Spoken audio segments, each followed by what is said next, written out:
하나님의 말씀은 출애굽기 37장 25절에서 29절입니다.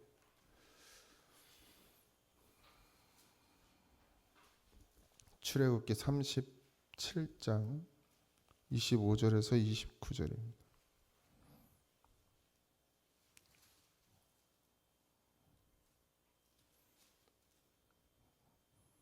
같이 한 목소리로 합독합니다. 그가 또 조각목으로 분향할 제단을 만들었으니 길이는 한 규빗이요 너위도 한 규빗이라. 네모가 반듯하고 높이는 2규빗이며 그 뿔들이 제단과 연결되었으며 제단 상면과 전후 좌우면과 그 뿔을 순금으로 싸고 주위에 금테를 둘렀고 그 테 아래 양쪽에 금고리 둘을 만들었으되 곧 그 양쪽에 만들어 제단을 매는 채를 괴게 하였으며 조각목으로 그 채를 만들어 금으로 쌌으며 거룩한 관유와 향품으로 정결한 향을 만들었으되 향을 만드는 법대로 하였더라. 아멘. 계시록 5장 8절에 향은 성도의 기도들이라고 이렇게 표현되어 있습니다. 향은 성도의 기도들이라고 계시록 5장 8절에 기록되어 있습니다. 오늘 이제 향 분향할 제단이죠. 향을 피우는 단을 말하는데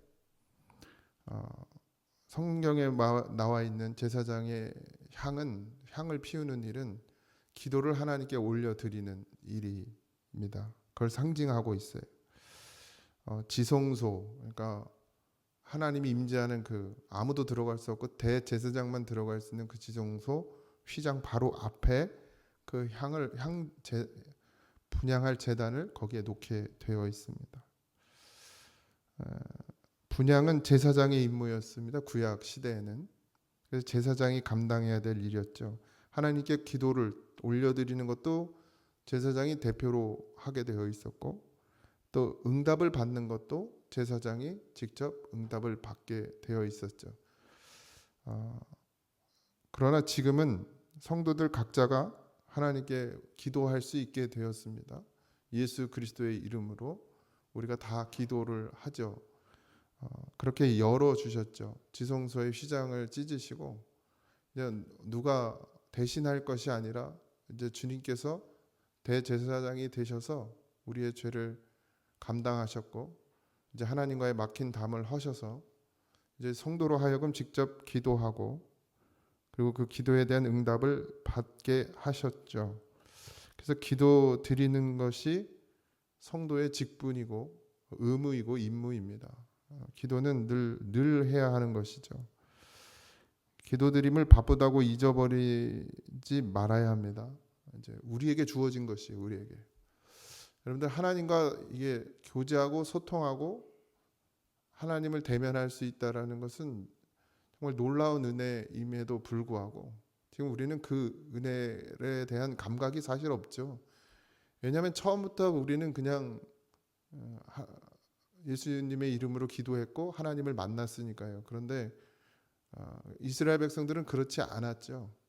하나님을 함부로 부를 수도 없었고 하나님을 만난다는 건 있을 수도 없는 일이었고 그리고 그들에게 있어서 하나님은 두렵고 떨리는 존재였기 때문에 지금 우리로서는 이해할 수 없지만 이게 은혜라는 것, 예수의 이름을 부르는 것, 예수님의 이름으로 나가는 것, 그리고 예수님의 이름으로 기도하고 그 기도를 하나님께 올려드리는 것, 이걸 우리가 성도가 할 수 있다라는 것이 이게 얼마나 놀라운 은혜인지 우리는 못 느껴요. 왜냐하면 안 해본 적이 없어가지고 처음부터 그렇게 해왔기 때문에.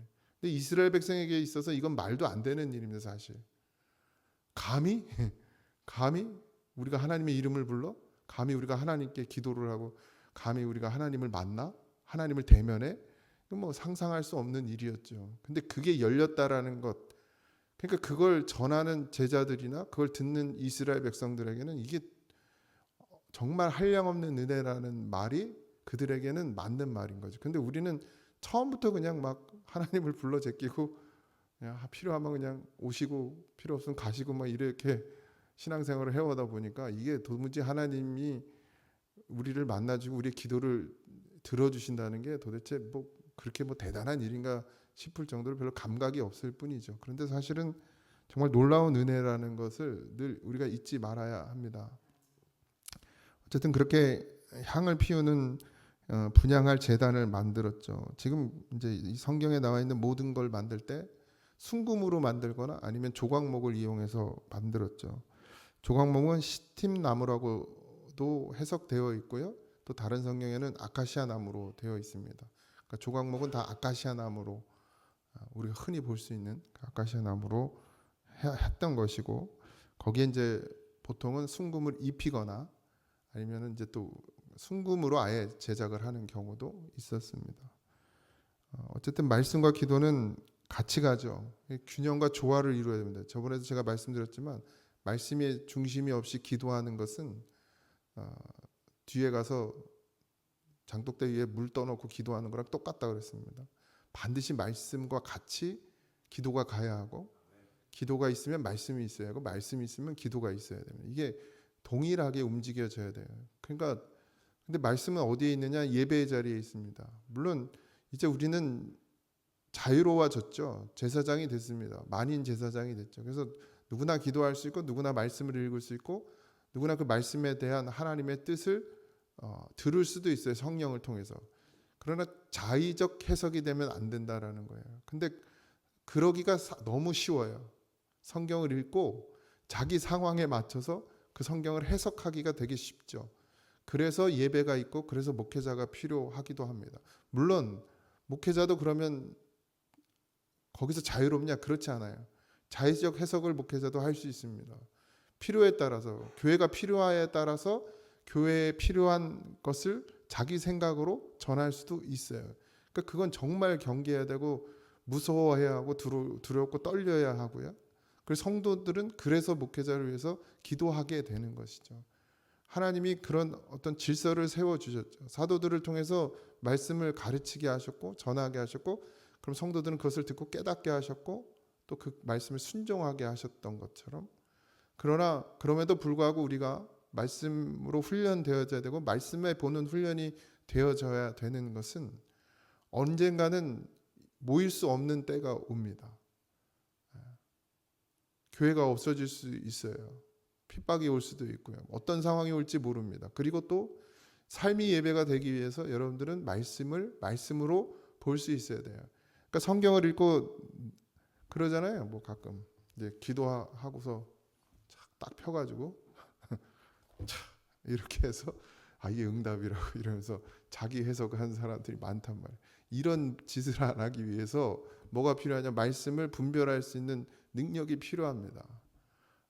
그래서 읽고 그 말씀이 정말 말씀으로 성령이 그 말씀을 읽게 하고 그 성령이 그 말씀을 해석하게 하는 이건 뭐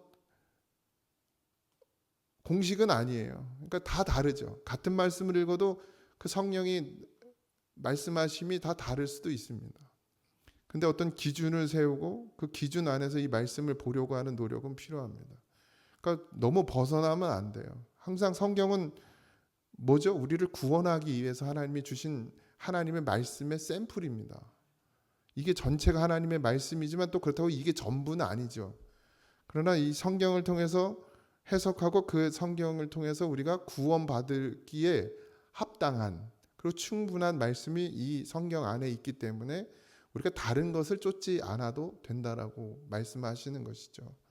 어쨌든 우리는 그 속에서 하나님의 말씀을 들어야 하고 그리고 그 속에서 그 말씀을 토대로 기도해야 하는 것입니다.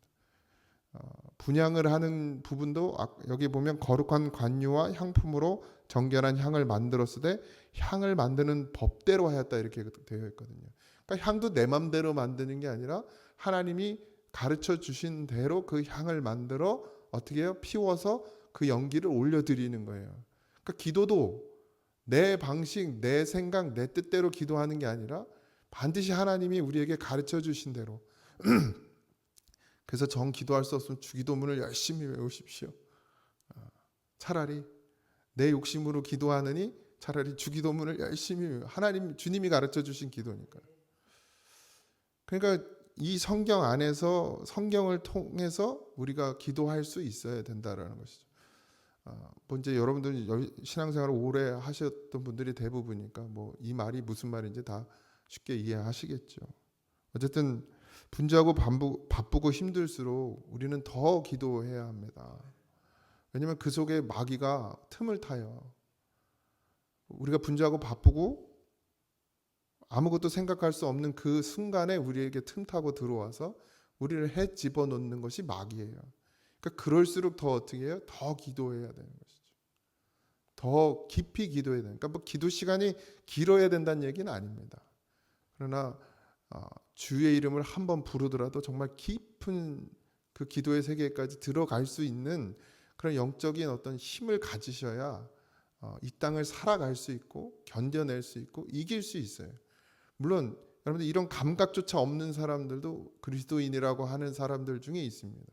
전혀 기도하지 않고 전혀 말씀을 듣지 않고 보지 않고 사모하지 않으면서도 교회는 나오고 출석은 하고 예배 생활은 한단 말이에요. 예배는 드려요.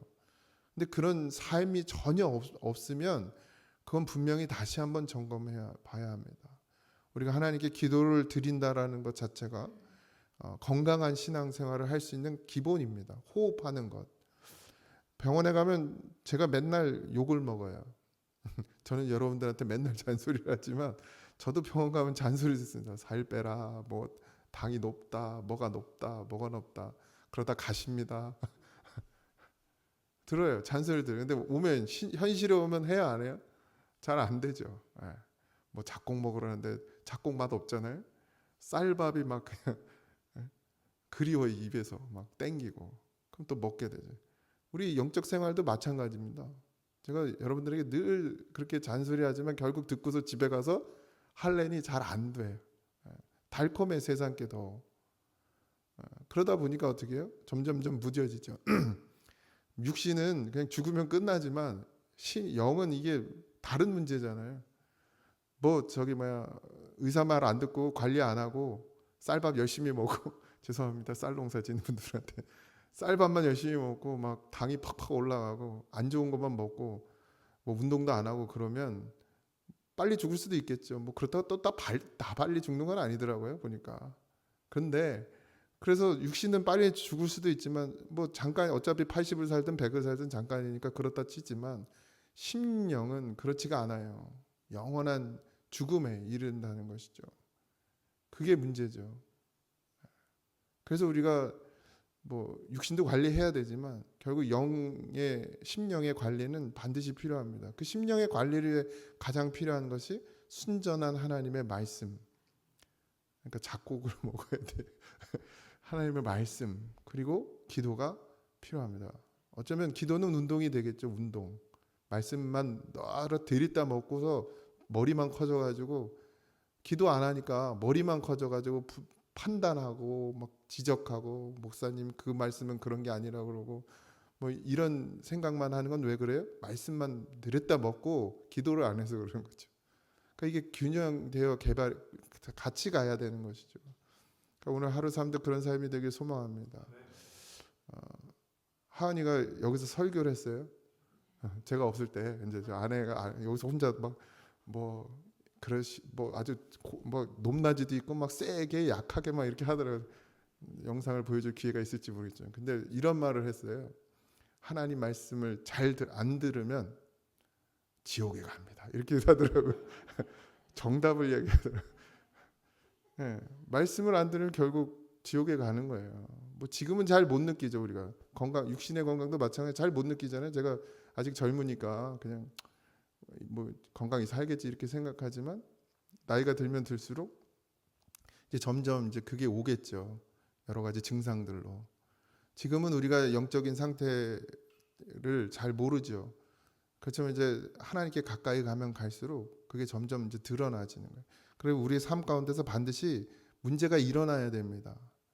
그러니까 아픈 것도요. 그냥 지금 보면 별 문제가 없거든요. 그런데 가서 피 뽑아가지고 검사하면 증상이 나요. 뭐 이것도 문제고 저것도 문제고 막 문제가 나타나잖아요. 그러면 또 긴장한단 말이죠. 그런 것처럼 우리의 삶 가운데서 영적인 문제도 반드시 드러나야 돼요. 문제가 내가 믿음이 없으면 믿음이 없는 게 드러나야 돼요. 그죠?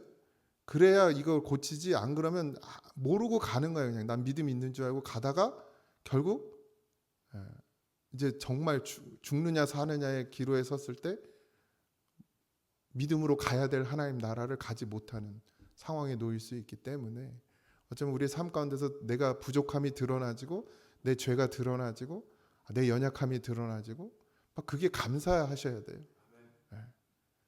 드러나지는 게 감사해요. 그래야 고치거든요. 그래야 기도하게 되고 그래야 엎드리게 되고. 그러니까 말씀은 그거예요. 말씀을 들으면 내 부족함, 내 연약함, 나의 죄가 드러나져야 돼요. 그래야 뭘 해요? 기도를 하는 거예요. 기도 뭐예요? 하나님 앞에 불쌍히 여겨달라고, 긍휼히 여겨달라고. 그렇게 계속 그게 가는 거예요, 같이. 근데 말씀을 안 들으면 나의 부족, 나의 문제를 모르고 나의 병듦을 모르고 그러니까 기도도 하지 않게 되는 것이죠.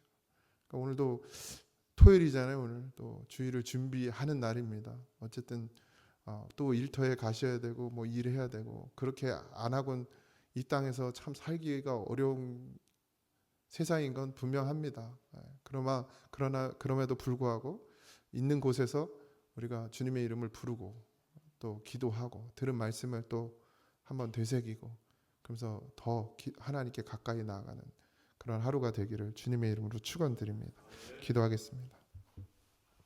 하나님, 주님의 말씀을 들어야 삽니다. 그 말씀을 붙들고 기도해야 삽니다. 하나님, 이 사실을 잊지 말게 하시고 아버지, 오늘 하루도 주님과 동행하기를 소망합니다. 하나님, 주의 성령께서 우리 심령 가운데서 그 말씀하시는 그 음성을 듣는 귀한 하나님의 자녀들이 되게 하여 주시옵시고 반드시 하나님의 기쁘신 뜻을 헤아리고 아버지 기도로 주님 앞에 나아가며 구원을 이루어가는 오르하늘의 삶이 되게 하여 주시옵소서. 모든 것 감사하며 우리의 손을 잡아주시고 우리를 인도하시며 우리와 동행하여 주심을 믿고 예수님의 이름으로 기도하옵나이다. 아멘. 하늘에 계신 우리 아버지여, 이름이 거룩히 여김을 받으시오며 나라의 임하옵시며 뜻이 하늘에서 이루어진 것 같이 땅에서도 이루어지이다.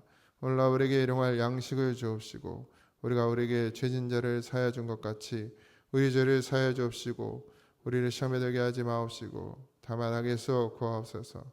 내 나라와 권세와 영광이 아버지께 영원히 있사옵나이다. 아멘.